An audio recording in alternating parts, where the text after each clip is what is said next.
My ideals have no stains. I must correct you. People here bear no sins in the eyes of the gods. Only laws in the tribunal can judge someone. They can judge even me. So praise my magnificence and purity. Welcome to Why the Hydro Archon is Dangerous.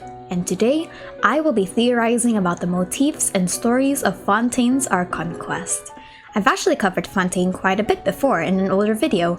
If you want a more macroscopic view in the situation, I dealt with it here. But today, I will be investigating the Hydro Archon's role in Fontaine's Little Perfect World. Disclaimer, this is all just a theory and none of it is indicative of the final product. Today, I pose the following. The Hydro Archon's pride and spectacle was created to hide her faults. Due to her mistakes in the past, she desperately clings onto this perfect little land of Fontaine and deems other gods as inferior to cope. She does everything to maintain this perfect persona of a proud and innocent land, all so the gods above don't punish her and her people. Let's begin. The Hydro Archon is using her pride to hide her mistakes. The Hydro Archon is known as the god of justice, and it's easy to ask immediately, why would you ever suspect a god of justice of anything? After all, if Celestia's court deems this individual as being just over all creations, surely there would be no fault. Well, that's what she also believes in. According to the Varun de Lazarite gemstone, we see a dialogue potentially from the Hydro Archon. There are two key takeaways from this line of dialogue. One is how there exists a tribunal in Celestia that holds more authorities than the god of justice. A tribunal is known as any person or institution with authority to judge, adjudicate, or determine claims or disputes over a case. If I had to guess, this would be the heavenly principles and its sustainers. These are the entities that presided over other divine creatures and who the Archons answered to. They dictate the happenings of Tevat and garner much stronger power than any of the Archons. Most likely, these are the entities in charge of Tevat's creation as a whole, and the ones who created the Archon War for the Seven. They're also the ones that control the vision's distribution. As A pointed out, Archons weren't in charge of that. But regardless, whatever these entities are, they're powerful, and they invoke great emotion in the Archons. Venti is visibly uncomfortable when speaking of them, Zhongli refuses to break a contract with them, and A laments over what happens to a nation if human ambition contradicts the heavenly principles. But the other part of the statement shows a much more personal side of the Hydro Archon. She's prideful, or rather, she tries to make herself greater and above that of any other nations. My ideals have no stains, and people here bear no sins in the eyes of God reflects an Archon that believes Fontaine to be stainless. I must correct you and so praise my magnificence and purity suggests the traveler, at some point, would have questioned if Fontaine is truly that perfect and sinless land she claims it to be, and the Hydro Archon assures them that it is.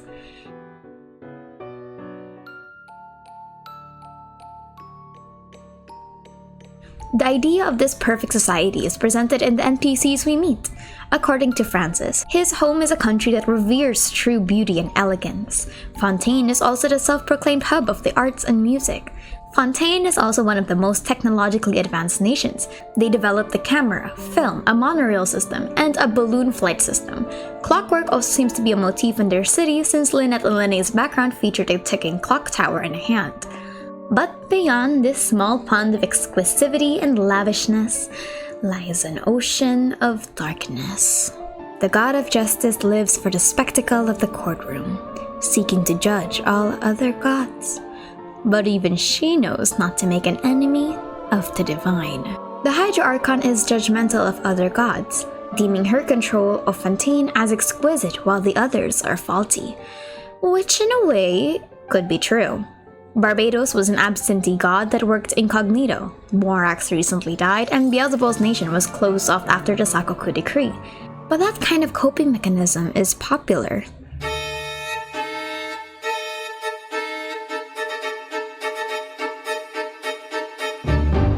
When you're shameful of something you've done, but don't want to show it, drag others down so you feel higher than anyone else. But that doesn't mean that her methods are pure. This is manifested in the story of the Court of Fontaine and the Lochfolk. The Court of Fontaine is the court of the Hydro Archon. According to Xavier, he could sing praises of the 1,000 gorgeous maidens in the Court of Fontaine, ethereal as the clouds themselves. They also controlled the Steambird, a newspaper read all across Tevat. It's likely that the Court of Fontaines is Fontaine's controlling entity, meaning they're the ones in charge of all the legal matters. Fontaine being the nation of justice means that the Court of Fontaine would act as the ultimate supreme court, something like that from our world. But that also means that the complicated legal system of Fontaine is their fault. But now let's move on to the Lochfolk's history with the Archon. Lochfolk were once creatures made to connect the world through the waters, but they were instead used as spies. Lochfolk from the previous Archon believed that to love is to bind the world together. The previous Hydro Archon had no ulterior motives of the Lochfolk according to Endora, and it seemed like the initial purpose of the Lochfolk was quite altruistic. But there was an immediate change of tone after the death of the previous Hydro Archon. Most of the Lochfolk cut their ties with Fontaine. According to Endora, they did not recognize the new Hydro Archon and desired only to keep the dreams of yesteryear alive. As for the Oceanid's case, all she ever wanted was a small haven of tranquil waters. The Hydro Archon may have misused the Lochfolk's initial purpose of just bringing the world together. It's possible that the Hydro Archon intends to spy and survey the other nations in order to find their god's mistakes. This is not only to fuel her ego and pride, but could be also to report to Celestia in the event one of them goes against each other. But is that just it? There has to be an ulterior motive behind all of this. Well, there is, because third, she does everything to maintain this perfect persona of a proud and innocent Fontaine. Also, the gods above don't punish her and her people. The Hydro Archon loves her people. Everything she did was most likely to keep her people not only happy, but also be safe from Celestia's watchful gaze. And we know that she is very afraid of Celestia. She knows not to make an enemy of the divine. She knows that the tribunal can judge even her. As the god of justice, Celestia is the ultimate lawful entity, and she knows that. The mere existence of the heavenly principles means that the Hydro Archon is deathly afraid of what will happen should not only her nation, but any other nation go against Celestia. Whatever the Hydro Archon's role is, she does have the future of her people in her hearts. But we do know that the Archon's actions, especially when it's for their people, tend to make them do questionable things. Venti left his people in this pursuit to give them freedom, making some feel abandoned by their god. A established eternity by removing human ambition, an action that was so mind-boggling to humanity but completely justified in A's eyes. In the Hydro Archon's case, it would be the preservation of smokes and mirrors. The entire legal system, the pride, the hats and the suits and the spotlights, they're all there to keep humanity in the dark. Keep them uninformed of the true dangers that could happen. If the 1920s to 1930s is the true inspiration of Fontaine, then that would reflect what happened in our own history.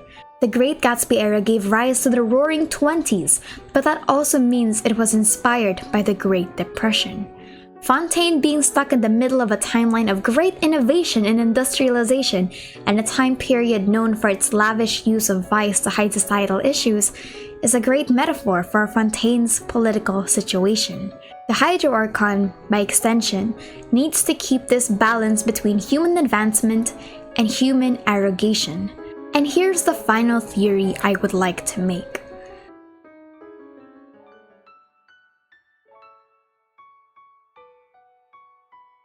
Now, when I say assassination of a god, take this with a grain of salt.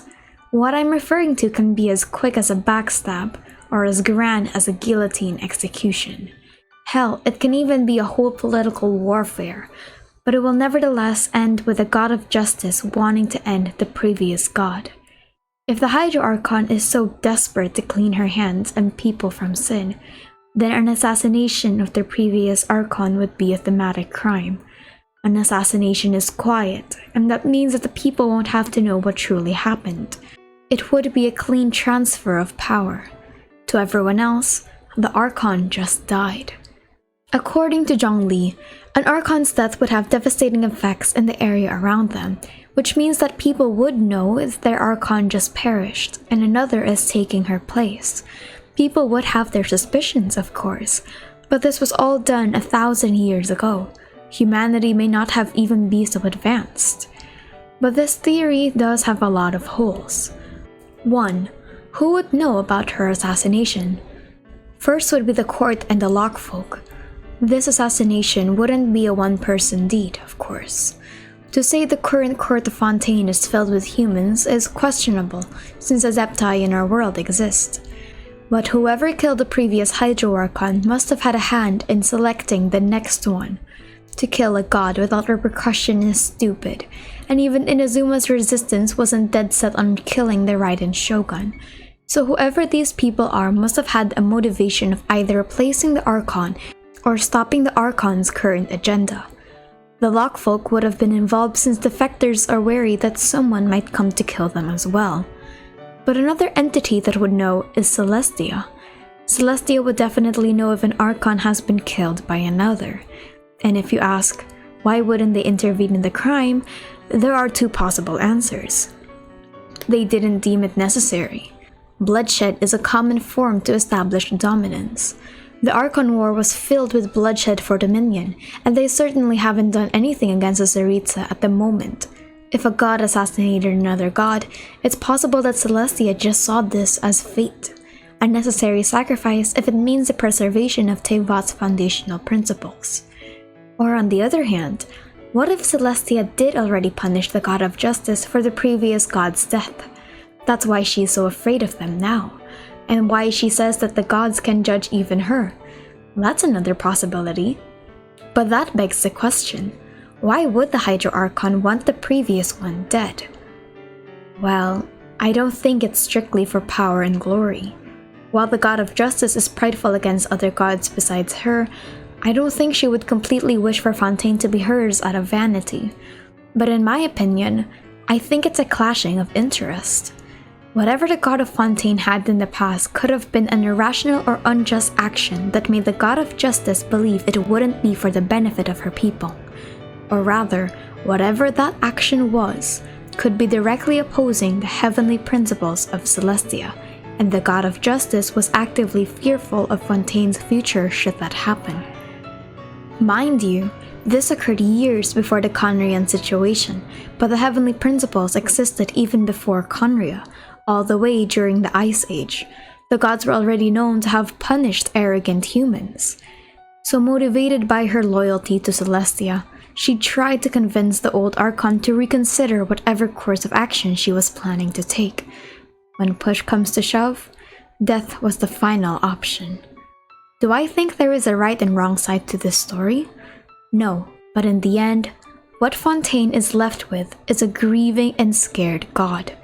A god who is volatile and is incapable of seeing the fault in her mistake. A god who lives for the spectacle of the courtroom. A god who is afraid for her people's futures, but decides to hide in smokes and mirrors. She is the true facade of justice.